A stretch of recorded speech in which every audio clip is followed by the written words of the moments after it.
See, we're learning our first day. Welcome, my beloved friends. I am so completely delighted to have you here. And most of all, I am completely delighted to welcome Reverend Dr. Lin Morel with us. I've had the pleasure of knowing her for a while now, a pleasure of working with her a bit and under a few different circumstances. And I am just in love with Dr. Lin. She has such joy and delight in her heart. She has such wisdom in her soul. And let me just tell you a little bit about her because as I was reading her bio, I love reading bios because, I get to know people, but we learn so much from our bios. So, Dr. Lin was ordained in 1988 as a non denominational minister. And I love that because I was ordained in 1986. So we're like 80s buddies, non denominational minister buddies here. Over the years, she has grown in her divine walk as she has navigated loss, fear, grief, and uncertainty. Her faith carried her through traumas that might have broken others. Man, we have so much in common. Her husband, James Putney, was an oncology chaplain at UCLA Medical Center. Together, they lectured and taught at area churches for 8 years and were featured in several documentaries. Their ministry helped thousands of people realize that divine love is more powerful than fear, and that love is the answer to any question. And after his death, she continued their ministry as it transformed itself. So, welcome, Reverend Dr. Lin. I am so happy to have you here with us today. I'm grateful to be here. It's such a pleasure and a joy to see all these wonderful faces. Don't we have amazing people here? You I'm so do. thrilled. I am so thrilled. So I asked you the question, what are you most passionate about now? And I loved your answer. Can you tell us about that now? Your passion. I don't even remember what I wrote, Kimberly. Oh, you said at this point in my life, I am passionate about sharing energetic transformation with Oh, those seeking to level up in their life and step into a life that is better than they can imagine. I love that. it's so interesting you say that because that has been the core of my driving force for decades now. It's so ingrained, I don't even think about it as something separate from me. And I do, I'm passionate about not preaching to people, but being a role model for people, that no matter what happens, God's there, even if it seems like we've been abandoned. It's always the energy, the love is always available. And our challenge, my challenge, was to look for a higher perspective in the middle of grief and sorrow and loss, and just know that there was something even greater for me. So I looked at those losses as doorways that I could pass through. When I was in my early 30s, I was at a prayer group, and they were doing the old, working with the Old Testament. And one of the questions was, if you could be any one of the prophets, who would you be? And I didn't even blink an eyelash. I just blurted out Solomon. Well, be careful what you ask for. Because I had plenty of opportunities to gain wisdom in my life, which I now treasure because I can support it with sharing maybe little vignettes of my life that will uplift them so that they can walk through their valley of the shadow. And I like to say that, in the Bible it says, yea, though I walk through the valley of the shadow of death, I shall fear no evil. Well, if you think about that, a valley and a shadow is not real. So there's like a hidden meaning in that verse, which has sustained me. It's a valley of the shadow. And so a shadow is not real, but on this planet, it's very real. It's called negativity, despair, depression. And for me, the angels in my life have been both physical and non-physical. And that's really one of the things that has allowed me to continue to grow in the midst of challenges. They're always there. And I've got a million stories of way angels have saved my life, literally.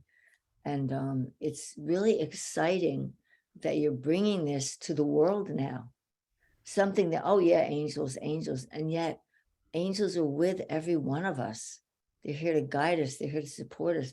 They have no form. They can be here to here in a second because there's no distance between where they are and where we are. So can you tell us a little bit more? Your title, I loved your title, was Angels Among Us, Serendipity's Grace and Support. So let's come back to these angels among us, because you've mentioned the ones that are both visible and not visible. And can Uh, you tell us more about how our earth angels have been helpful, and how the divine angels have been helping you in your life? the earth angels in my life have been, quote, random people that have come into my life in what seemed to be random circumstances. For example, when I was 15 years old, I started studying judo. My mom was committed in an insane asylum just down the road, and I would visit her, and then I'd stop by my judo teacher. He'd invite me into his porch with his 6 dogs. They would be in my lap, they'd lick, he'd listen. That was a human angel. He gave me something I didn't have from my dad, and he was there when I needed it. And I still think of fondly with Gene. His name was Gene Waddell, a vaudevillian who performed for the Queen. He taught judo. He adopted a son. He was just the epitome of a human being that cared a lot about people. And his um, solidity, I guess is the word, his being there for me. Every time I visited my mom, I'd come in and I'd cry, I'd hand me a box of tissues, and then that gave me the strength to continue. When I ran away from home, there were unlikely angels. So I moved in what would become my future in-laws. And I lived in the servants' quarters. They had a rather large house. And it enabled me to work full-time and continue to go to college full-time. They, in their own way, were human angels. I could go on and on and on with the serendipities of people calling me and say X, Y, and Z. And oh my goodness. And now for me, I have a very great attunement to people that are especially working with me. And I'll pick up the phone and I'll call them and say, hey, what's going on? Oh, you wouldn't believe it. I was thinking about you. Because, as human angels, we cannot literally become the angelic vibration here. It's different. But angels can take on human form, actual angels. So I've witnessed a few of them in my life, in terms of people who just said a sentence and it changed the trajectory of my life. Or the ones that ride with me when I used to travel a lot doing workshops all over the East Coast and Midwest. And there were times when I'd be going to a certain place and I'd hear pull off now. Really? But I'm going to be late. Pull off now. So I pulled off now. There was a car dealership there. They found something wrong with my car. And to add the blessing upon the blessing is 2 exits down, there'd been a horrible car crash that I most likely would have been at. So that for me is an example of an angel in action. Can't see them, can't touch them, but my life is shifted and I've been lifted above things that, had I ignored them, would have probably not taken me to a good place. Oh, yeah, I feel you. Yeah. You also said that Archangel Michael is your go-to guy, that he helps you Oh, with transformational healing. he's And definitely my go-to guy. Jesus, God, Archangel Michael, we're like the trio. mhm. I don't know how to explain it because I have no words other than my daughter was named Michelle after the Archangel Michael. Um, I feel that presence. I feel like the angels have my back. I put a coat of armor around me because I'm out with people that are sometimes not in their right mind. They're in the midst of traumas. They can't think straight. The negativity comes in. Archangel Michael is my dragon slayer. If there's things that are not loving in people's field or in their thoughts, I'll just say, okay, we'd like the boss, the big boss. And then Archangel Michael will come in and the wisdom will drop in, and I can say something to someone that will shift everything. I don't take credit for that. I'm not smart enough to take credit for that.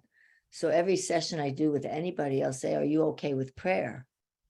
And I said, if you don't like the words, put it there yourself. And I make it fairly non-denominational. I'll ask for the highest vibration of light from the heart of heaven through all our levels of consciousness, the places in between that we don't know about, into our earthly bodies and into the earth. So heaven, human, and earth are connected in one accord. What's that? Loving. So that particular prayer seems to work for everybody, no matter what religion. It doesn't necessarily work for atheists, but even agnostics will respond. And the atheists, I've worked with a few, I have found them not willing to budge their position. So I bless them and let them go. Even though when they walk into my office, the second they walk through the door, God drops the answer in. I said, are you open to hear something from a spiritual perspective? No, absolutely not. There is no spirit. His father had gifted him a session with me. And I said, well, I'm going to give your dad his money back because I can't work with you. I can't help you. And it was such a simple answer.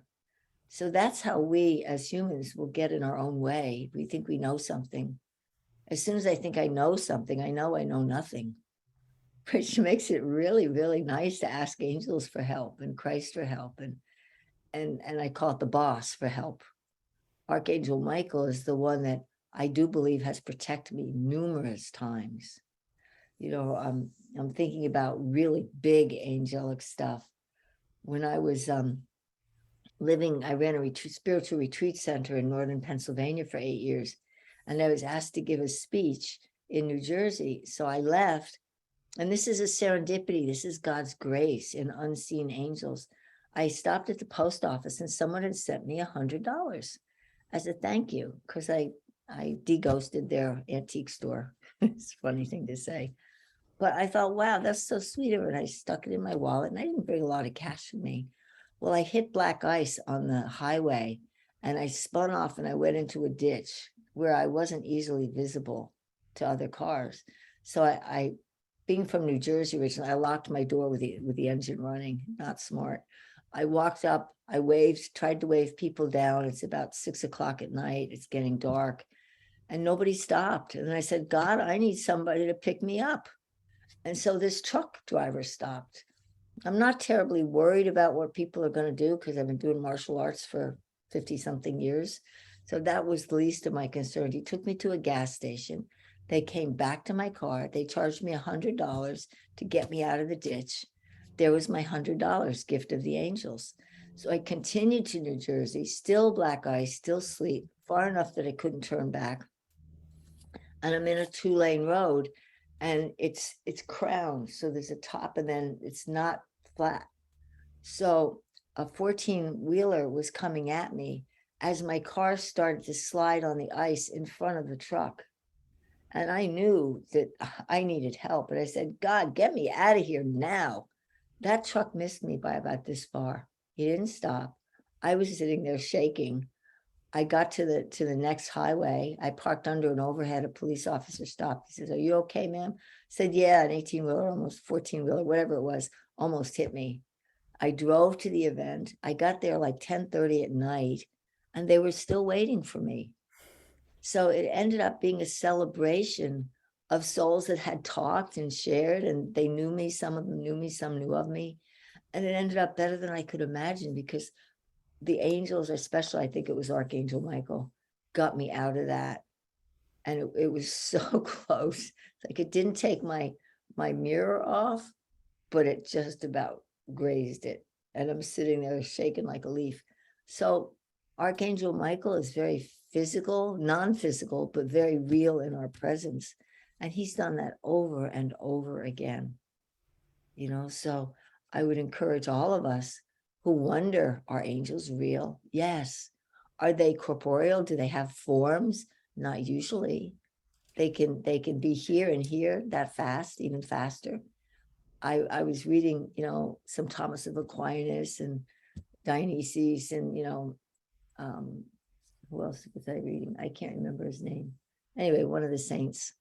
And they were talking about things, and what it was so intellectual.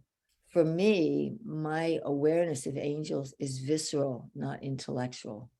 So as we pay attention and ask for our angels, I do believe we all have at least one at birth. I know in my church when we got baptized, I had two assigned. I must have been extra grace needed. So that began to shape me, knowing that there were unseen forces that were closer than my breath, closer than my body, that were here forever and to look after me. Many times I've fallen asleep at the wheel because I used to drive hundreds of hours to go to meetings, and they'd always wake me up. So there's mundane ways and there's huge ways. You said an affirmation for us a while back. I can't remember where it was, but I wrote it down on a sticky note and I have it on my desk here. And it's this: I give thanks for seen and unforeseen benefactors who support my work in the world. That's been so true. And please, everybody take that saying. Um, it brought me to places I never think I would go. I mean, it gave me the encouragement when this is back in the 80s, when I ran my retreat center. It's like, I was told inwardly, call, Bell Telephone. I didn't know anybody at Bell Telephone. I'm sitting at my kitchen table. Now, I'm an introvert, which is really funny. And people would come to me by referral. So I said, okay, God, but you got to give me a name and a number because I don't know anybody at Bell Telephone. Within a half an hour, one of my clients called and said, Lynn, I've got a project for you. What's that? W.R. Grace is hiring a marketing person. He doesn't know what he's talking about. He needs you. Is her boss. He needs you. So I said, okay, God, I'm really sorry for doubting, but you got to give me the words. I don't know what to say to this guy. All I know is his name. So I put on my big girl panties. I had a cup of tea and I dialed his number. Out of my mouth comes, hi, what's his name? I already forgot his name. I'll just say, hi, Tom.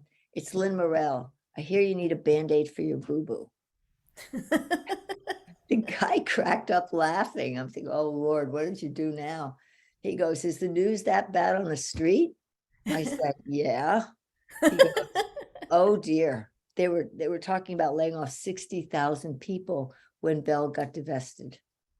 So my dance with him went on for about 6 months. So getting close to Christmas, I woke up in the morning and the Lord says, send him a copy of your book and your audio CD. I'm thinking nobody will ever, they'll never hire me because one was called The Wind and it was a spiritual meditation. And the other one was my book called Heaven's Helpful Hints. There's God in your soup. This is pre-Chicken Soup for the Soul. And so he called me back a few days later after he got it and he goes, can you send me 25 of each of those? I want to give it to Christmas presents to my staff. I'm going, wow, see what my mind was manufacturing that wasn't real. Thank God for angelic and willingness to do what I'm told to do. And so it ended up through many, many miracles. Like he'd miss me, I'd miss them. And I finally said, Lord, I want to meet somebody who knows, Gene, that was his name, who knows Gene, who can get me in to talk to him. So I'm coming back from California and I had this urge to upgrade to first class. And I'm sitting there and I have Indian powwow moccasins on and my feet are up a little bit. And this guy sits down. He says, oh, do you ski? I said, no, what makes you ask? Oh, your boots. I said, no, I go to Indian powwow sometimes and dance. So we started talking and he said, yeah, I work for Bell Telephone. I'm just coming back from Australia. I looked at him. I said, you know Gene Wiedemeyer, don't you? And he goes like this, until 3 weeks ago, he was my boss. And then I proceeded to do a session about his relationship with his son. He went in there Monday morning, gave my business card and said, you need to hire her. So I was hired and spoke. The day they told their 60 HR managers across the entire East Coast that they would all be laid off when this was done and only 4 would remain. Talk about a message. So I asked them all if they believed in God. And 59 of the 60 people put their hands up. I said, that's a really good thing because you're going to need some help. So I stayed with him through that next year. And I called back one day and we had had a conversation. Here's angels in action. I said, Gene, you've been here a long time. If you could do anything, what would you do when you retire? I want to open a dude ranch out west in Wyoming. So when I called up and she said he doesn't work here anymore, I said, let me ask you, did he open a dude ranch in Wyoming? Yes, he did. He retired. So that's kind of an angelic theme because I didn't know what they needed. I asked for help. I need somebody that knows Gene. What's the likelihood of somebody sitting in first class next to me? It's impossible. And yet it's possible for every one of our listeners and viewers that heaven is here to support us in our earthly journey of awakening back to the fact that we are truly sons and daughters of God that loves us, and that angels are our helpers. In some ways, for those of us that are dense like me, sometimes they need to be hit over the head. And it's Archangel Michael or it's Gabriel. Usually it's Michael. Sometimes I'll hear the Lord and he'll say, what are you thinking? Oh, I'm sorry. So I have a very wonderful relationship with the angels, with Christ, with God. And that was largely forged through trauma. When you're at the bottom, where do you turn? I'd always loved God, but the only thing that got me up in the morning was knowing that this had a purpose. And so now I get to lecture all over the world, not only about angels, but about how we can learn and grow it closer in our walk with God. And sometimes they do it, a lot of times they do it for corporate America, where you'd never think they'd be open to anything. And yet the places I'm sent are like, I call them God house calls. I've not really ever advertised in my life, and I've been in this business since 84. So, and it's always been word of mouth. And that I believe is because of my reliance on angels, the Christ, God, friends, serendipities.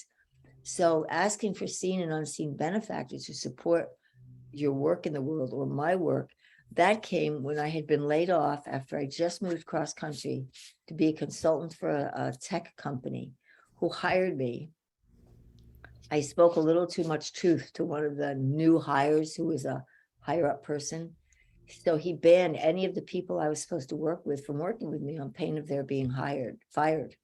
So the president of that division called me in and said, I'm sorry, I don't want to lose my job because this guy was above him. So what we did was we went into the basement and I sat in their cars during lunch break and I counseled them. So there's ways to get around things, but I was laid off.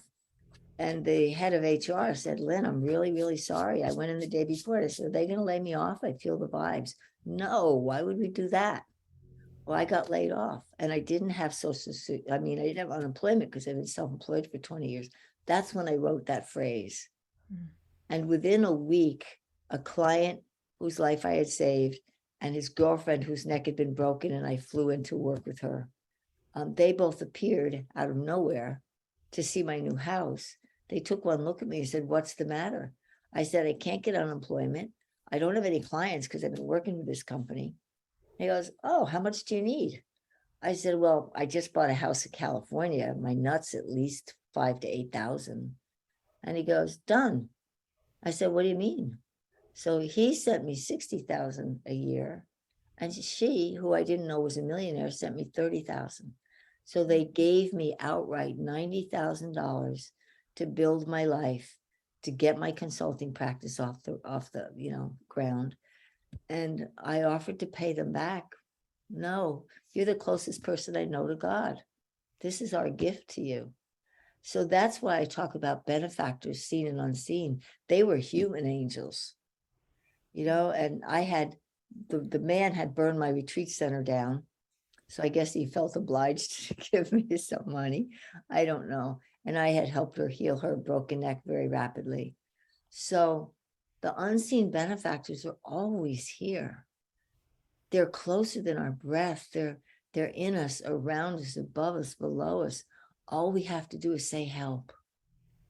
I'll say, God help. Like I had no voice this morning at all and 102 fever yesterday. I wrote a goal. dear God, thank you for giving me my voice. And then, of course, I needed my earbud because my microphone didn't work. So there's always things happening. But with angels at our side, there's always a way around, through, above, or below. And why not ask for their help? You know, and the Bible says you ask not, you receive not. I ask all the time, Lord God, I don't know what to do with this person. Can you help? And then the answer will drop right in. Or Archangel Michael, can you protect so and so? And Lynn, can you guide us through an experience, I would a love to. transformation, like about a 15-minute transformative experience, I please? would love to. Are Oh, all of you good with this? mm-hmm. Okay. Yes, Do I have permission yes. to access your consciousness? I'm Mm-hmm. not going to read anybody, just to see what the Lord has for y'all. So here we go. Mother, Father, God, give her a breath and life. Ah, we come together now with gratitude for the gift of life, for the gift of angels. And we ask just now that wherever you are, if you could take yourself to your favorite place, maybe it's someplace outside, maybe it's a place in your home, maybe it's a vacation you took, but find a place where you feel an equanimity, where you feel comfortable. And we ask just now that you close your lower psychic centers. You don't even have to know what it means. Your etheric body, upper center, so that only that which is for your highest and best good be allowed into this meditation, into this process. So we ask just now that you find that place. And if it's right where you're seated, that's fine too. But imagine that in front of you appears a little building, like a glorified outhouse, but it isn't. It's an elevator, and it's a standalone little elevator, and you're so curious, and you know that you're safe. So you thought, wow, I wonder what this is. I wonder what benefactor is calling me. And so you press the button because there's only one, and the door opens, and you see there's 7 buttons, and you decide to go down to the lower floor. And as the doors close, everything turns red. You look at your hands, the walls, the buttons, red, red, red. And as the elevator goes to the next floor, everything turns orange, pumpkin orange, your hands, your clothing, the walls. It's quite an interesting experience. And next comes the most beautiful golden yellow. And you feel yourself brilliant, brilliant yellow, like a rising sun. And then the next one takes you to green. And that green is so green, it's almost as if you're smelling fresh cut grass. And the green gives way to the most glorious, deep shade of blue, of a lake with clouds overhead. And then you go to purple, and everything takes the hue of purple. Your hands are purple, the walls are purple. And then as you come to the next floor, the bottom floor, everything turns white, glorious white light. And the doors open, and step out knowing that you're safe and you're in a very wonderful sanctuary, and see who or what is there waiting to greet you. It may be your angel. It may be a relative, someone you love that's departed. It could be someone in your family here and now. It could be someone you've never seen before. But as you greet them, and it could be an animal, could be anything, just notice what you see as you step out of the elevator and into your own private garden. And just look around and know that you're safe, and see who or what is present. And if there's no one there immediately, look at your surroundings and trust, because if you ask, you will find and you will receive. You can ask for one of your angels, both living, deceased, physical, unphysical, and take a moment to say hello. And perhaps there's a bench there that you could sit and share about something that's been on your mind, something that may be weighing you down. You could be wanting to connect with someone you've lost touch with, or with yourself, or with your angels. And just sit there for a while, or stand there for a while. Maybe you take a walk, but allow yourself to be in that safe place where you're free to ask your inner wisdom, what is it that I've come here to learn about myself? What is it that I've come to hear or see or experience? And just spend a few moments there now on your own with whomever or whatever appears.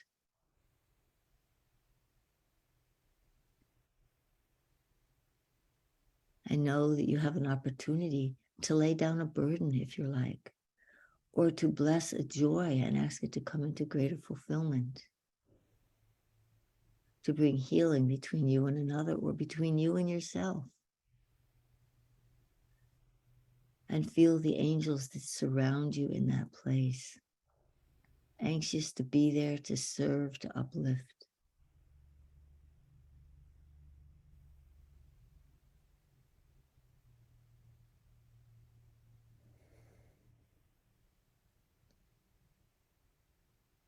And feel the calm that's present in that place, that you might lay behind anything that no longer serves you, that you sacrifice it.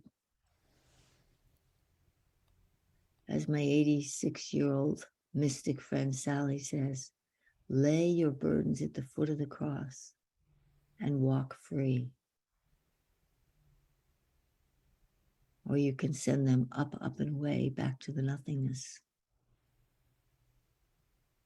But see if there's a message for you now as you prepare to thank whomever or whatever you've envisioned or come in contact with.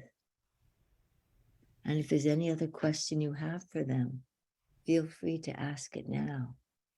What might my next step be? How can I strengthen my connection to angels? How can I let go of something that's been bothering me?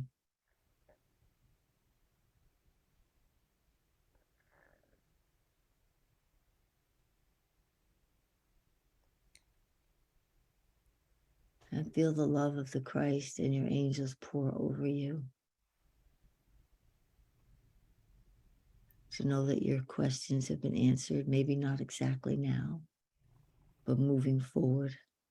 And feel the loving in that place for you. Wear it as though you are wearing a cloak of loving when you begin your journey back up the elevator.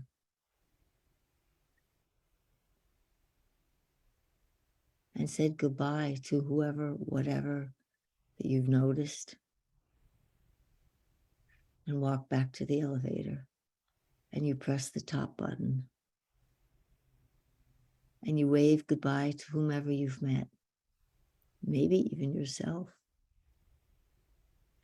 And hit the top floor, and as the door closes, everything is bathed in white. And the next floor, purple. And you feel yourself consolidating that which you've experienced that may continue for hours or possibly days. And then blue, the deep blue of a body of water nurturing you, baptizing you in its loving embrace. And then we go to green, verdant green, green meadows, green smells, corn in the fields maturing, tomatoes growing. That smell is with you as you go from green now to yellow, and everything is sunshiny. And the brilliance of this golden yellow illuminates you and receives anything no longer needed from you to be taken and purified, to be returned to you as equal or greater loving and wisdom. And now you come to the orange floor. Halloween pumpkins, harvest. And you come to the red floor where you started. And all of that is being brought into your physical form through your cells, through your energy field. That whatever gifts you've been given are with you now as the door to this elevator opens and you step out, back into your reality, back into where you are. And just breathe in a little bit through your nose and exhale through your mouth. And inhale again and exhale. And again, continuing to consolidate the vibrations. Breathe in through your nose and as though you're trying to fog a mirror. And again.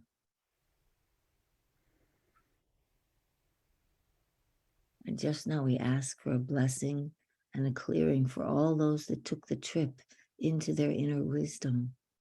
We ask that anything of an unnecessary experience be lifted now. If there's any forgiveness to be done for yourself, you can say to yourself, I forgive myself for behaving as if whatever it is you thought you were behaving as, unloving, whatever, insecure, not good enough. Or you could forgive yourself for judging yourself as not enough.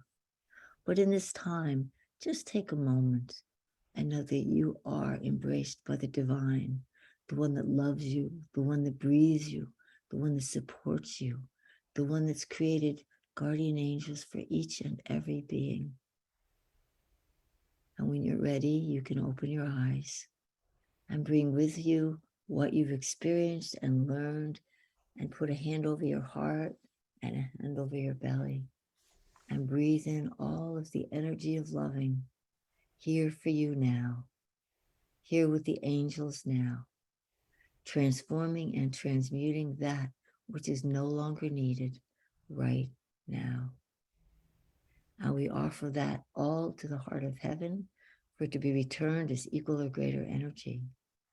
And anything of a more karmic or challenging path, we ask to be ordered so that the angels can assist us in clearing it with loving and gratitude, kindness, compassion. And for these blessings, we give our thanks. And I love the Hebrew, Baruch B'Shem, which means God is one, and the blessings already are. And bless each and every one of us on this call. And so it is, amen.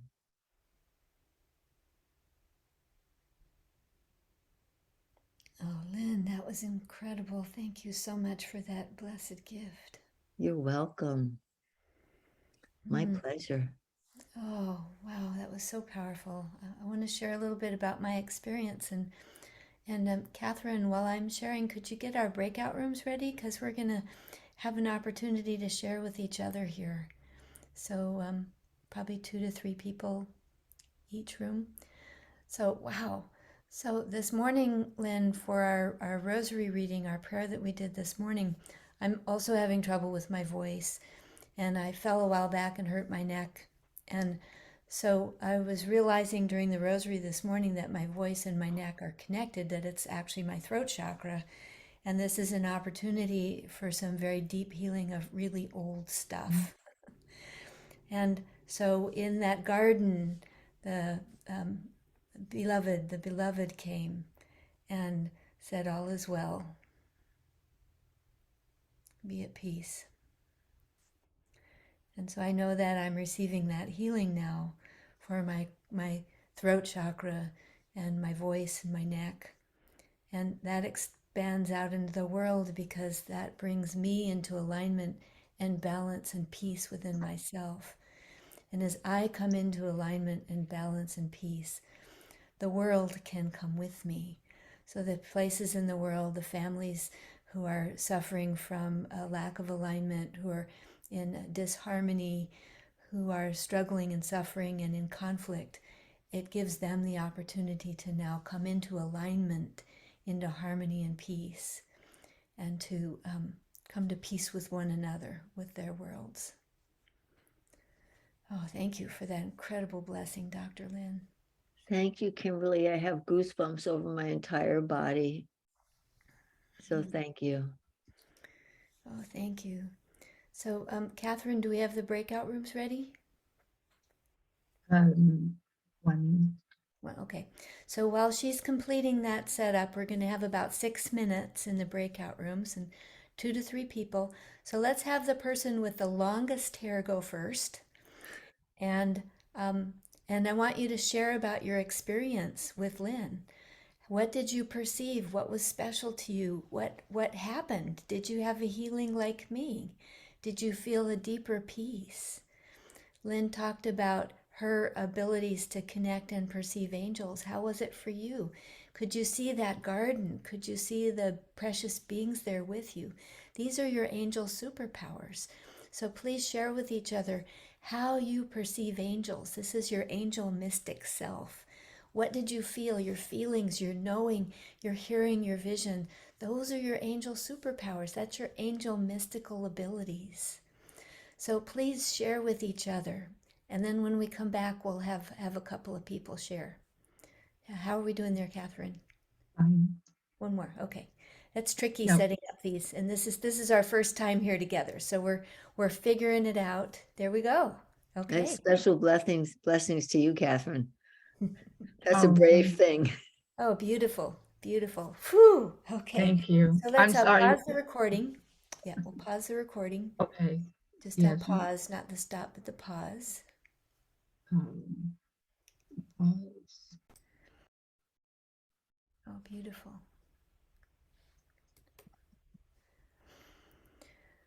Oh, welcome back, everyone. Wasn't that an extraordinary experience with Dr. Lin? Uh-oh, they went back into the breakout rooms. Oh dear. Do you want to send them It out? says they'll close in 8 seconds. Okay. Close in 15 seconds. Oh, Okay. mine says 4, Okay, 3, there go. 2, Here they 1. come. Yeah, I set it for Uh, 15 seconds. Here we Let me are. Oops, we got a little journey there. see. Oh, beautiful. Looks like we're all back now. Wasn't that an extraordinary experience with Dr. Lin? And how was that how was that sharing with your people, with your angels, your angel family in your breakout rooms? I would love to hear from one or two people about how this was. What did you experience with Dr. Lin's meditation? How were your angel family there? Who wants to share? And if you can hover your cursor over reactions or tap reactions on the bottom of your screen, it will bring up raise hands. And if you raise your hand, we can see you. So who wants to share? Raise your hand, please, to share. Let's see. So once again, you either hover your cursor or tap on reactions on the bottom of your screen and then click raise hand. Who wants to share? Oh, you're all so quiet and shy. Oh, Monica. Monica, okay, can you unmute yourself, Monica, and share with us how your experience was? Yes, the fantastic thing is that, I mean, I'm really pleased for everyone who felt something or saw something or had all this magnificent, wonderful experience. I didn't see anything. I didn't feel anything. So I don't know. That's me. I don't know. It just, if I can share, Monica, I don't usually see things either. I see blackness, but in the blackness, I have a knowing of seeing, but not with my eyes. That might help you a little bit. I spent years trying to see things, but my seeing is different than my eyes. I don't know if that helps or not. But as soon as I gave up worrying about why I couldn't see anything, then I began to experience things. So there's no wrong way to do this. You know, sometimes you get it, sometimes you don't. But if you go something like, I'd really like to have a sense of what could have happened or what I would like to have happen. So that's one way that you can begin to develop an ability to quote, hear, but not hear with your ears, and see, but not see with your eyes, but know with your heart. So there's no wrong way to do it. So nobody here has ever done it wrong. Even if you got nothing, even if you feel miserable, you still got something, because God's doing a work in all of us right now. Oh, beautiful, beautiful. Thank you. Thank you, Monica. And thank you, Dr. yeah, Lin. thank you. Sharon has something. Sharon, do you want to unmute yourself and share with us what your experience was? Dr. Lynn, you are just absolutely amazing. I am a visual person and I feel. And I mean, your benefactor message was right on track for what I needed. I could feel it when we went through all the colors. I could see all the colors. I could feel all the colors. And I just came back just light, knowing everything's going to be okay. And again, I'm a visual, very visual person. My first love, and I still do it, is doing hair. So I have to, I'm very visible and I feel stuff. I'm a school counselor, so I can feel when students are talking to me the things that they need. So I could feel and I could see, and it was just absolutely beautiful. And thank you so much for sharing. You're welcome. And frequently it's normal to have tears if you touch something that's visceral, even if you don't know what it is, it's okay, because we don't have to know everything. God's in charge. And it may take a day or a week or even a month sometimes. And then you wake up and you go, oh, I should have had a V8, you know, and then I make a joke about it because, wow, I'm a little dense sometimes. And so like I say, there's no wrong way to do it. Even if it seems like you've got nothing, you've put your intention and your energy there, and God meets us right where we're at. So do the angels. I love your sense of humor. Thank you. Thank you, Sharon. I appreciate your sharing. Thank you. And Lydia, where did Lydia go? Come on back, Lydia. We want to hear from you. There you are. Hi, Monica. I just wanted to thank you so much for sharing that and saying that, because I was the same way. I'm not necessarily seeing anything, and I guess my question was, which it's already answered, is there just a knowing? Like I could see the colors at the end when we were coming back to the chakras and their opening, and I'm very brand new to all of this, so. I just wanted to just thank Monica for saying something about that, because I experienced that also, and I really, really appreciate that. So that's all.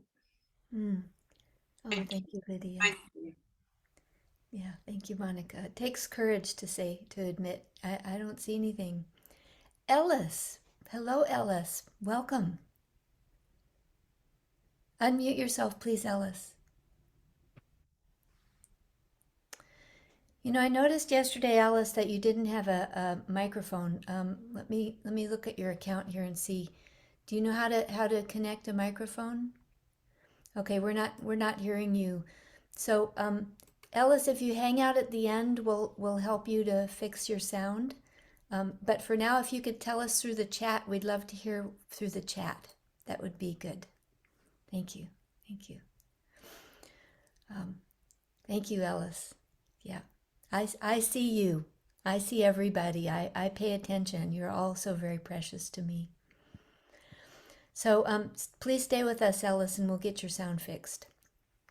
So Dr. Lin has some gifts for us. She has one called a grounding meditation. Can you tell us the story about the wind, Dr. Lin? Oh, the wind is actually the first one I did. I went to visit my brother, and he asked if I would do a meditation for him. He's a pianist. He's 83 or 4 now. And he had a breezeway with his piano. And I sat and I did the meditation. He got up and played the music. And together we turned it into my first meditation tape called The Wind. The music is his original. It's about 25 minutes long. You can play it in bed. Hopefully it'll put you to sleep, but it allows you to blow through any challenges that might be occurring in a way that you can get a higher vision. And it's just a gift of love that I still have. And so that's the one that I put out on my website.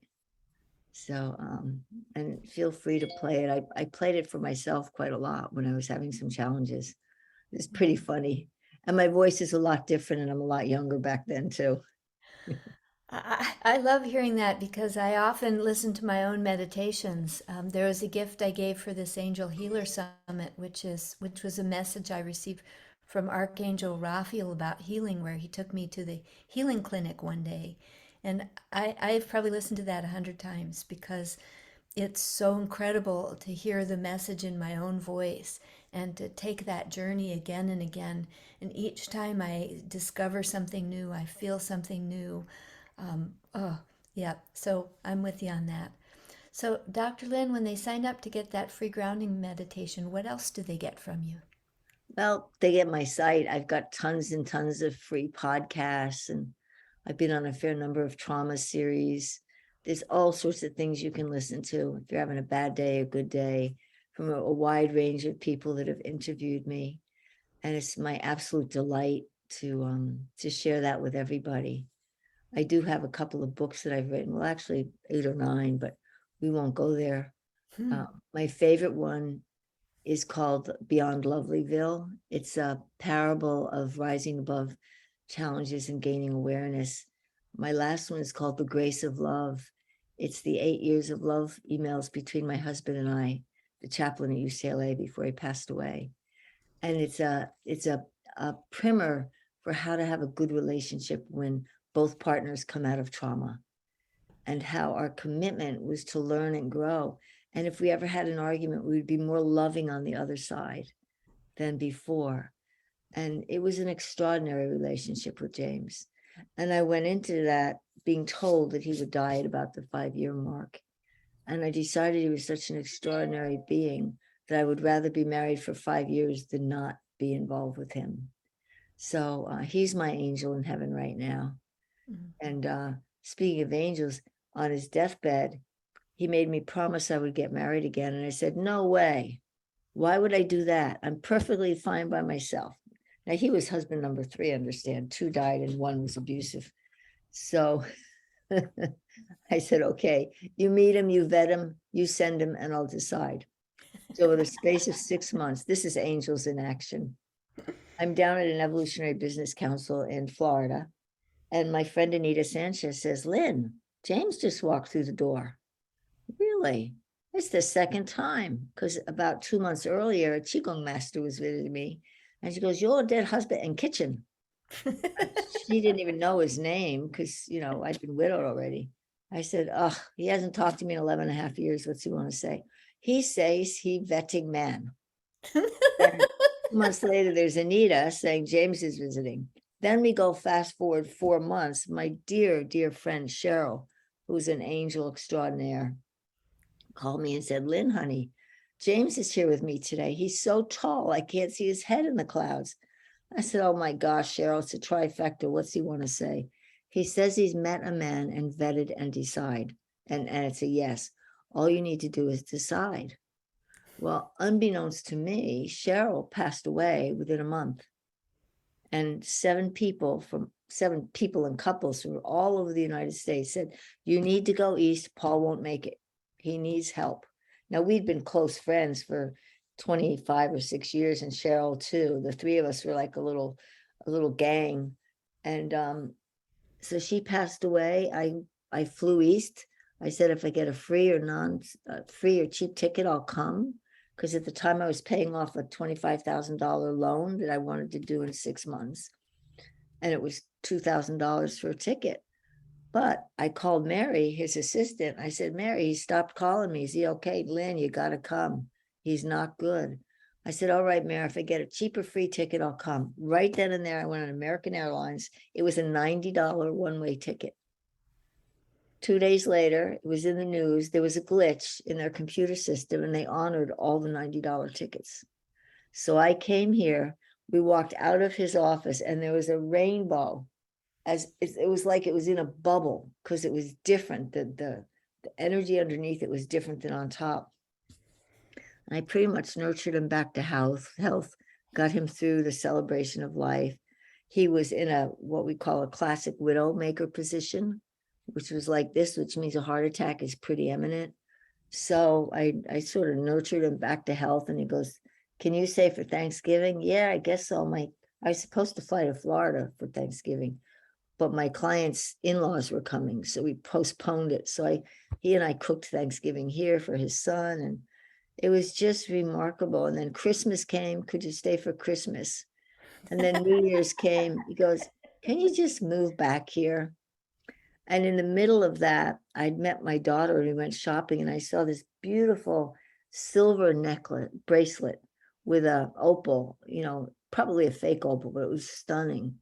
And I took a picture of it and it was $700. I thought, nope, I'm going to pay my loan off first. And anyway, I took a picture so I didn't have to buy it.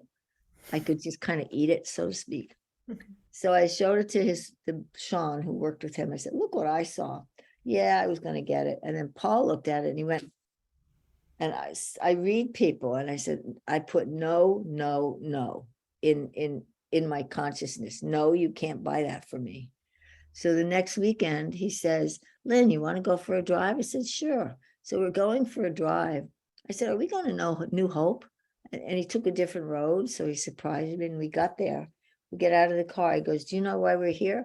I said, no. He said, no, you can't buy that for me. I said, no. He goes, Cheryl said yes. That was his wife. So we went to this store. It wasn't in the window. I was so relieved. He walks up to the owner and he goes, you wouldn't happen to have a silver bracelet with an opal in it, would you? He goes, yeah. He takes it out of the thing, goes, the opal always waits for its owner. I put it up waiting for you to come back. So that was, do you think that maybe might possibly be an engagement present? So that's how angels work. And it was incredible. And now he's healthy. He still misses Cheryl. I still miss Cheryl. She's a dear heart. And she still sometimes comes present, and her voice and her singing in tongues and her piano playing was, it melted people. And so I'm honored to have probably the only person that is probably of a spiritual consciousness that I'm at that gets me. And together we do incredible work. Like the angels brought us together. They put me in a little squish funnel and got me here. And I did pay the money off by March, which was my date. So I think that when we are open to angels, not as a specific thing they should look like, act like, be like, but we all have angelic qualities when we're in our loving. And the loving, when you can love somebody who's in a bad place, like extra brownie points. My husband used to say, it's, hon, I had an EGN day. What's that, honey? Extra grace needed for all my patients. So, he was a chaplain in oncology ward. So if they couldn't get a port in or something, he would just hold the patient's hands and pray, and the veins would open and they'd be fine. And that's what we can do. Everyone on this call, whether we see, don't see, know, don't know, we are programmed to, as children, to have all this. And then as society goes on, we basically lose that knowingness. Like, I can't see. Yeah, neither can I. I used to beat myself up because I couldn't see things. But I got to the point where I could say, oh, and look in the corner of the room and you'll see da-da-da. And the person go, oh yeah, I didn't notice myself. I'm curled up in a fetal little ball. I didn't know that. I didn't see that. But I trusted the wisdom that there's other ways to see other than with our eyes. So I hope this has been helpful for everybody. Oh, Dr. Lin, this has been extraordinarily helpful. Thank you so much for being our guest today and bringing these serendipities and moments of grace and blessings of support to each one of us. This has been truly a benediction of love and delight for us all. And so I thank you so much for being our guest. You're welcome. And God bless you all, each and every one. Thank you. It's such an honor to be here with you all today, and take what fits and leave the rest. That's my recipe for a happy life. Thank you. You're welcome. God bless you all. Thank you, Dr. Lin. Bye. Bye.